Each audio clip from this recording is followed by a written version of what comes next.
Kuna watu wanahangaika kukutaja kwa majina mabaya, wamekuchafua kazini, wanaweza wakachafua jina lako, hawana uwezo wa kuondoa neema ya Mungu iliyoko juu ya maisha yako.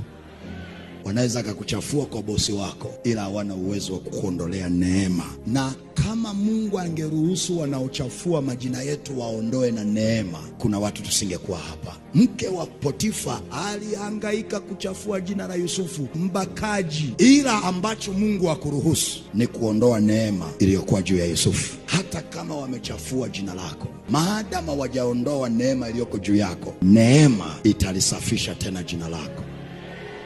Neema ulionayo itakuinua tena. Neema ulionayo itakutambulisha tena. Neema ulionayo itakuketisha na wakuu tena. Neema ulionayo itawalazimisha. Jana walichafua jina lako, leo watalazimika kusema, tupate wapi mtu kama huyu ambaye Roho wa Bwana anakaa ndani yake. Just relax. Leo wanakusema vibaya, kesho watasema tu mema ya Mungu kwenye maisha yako.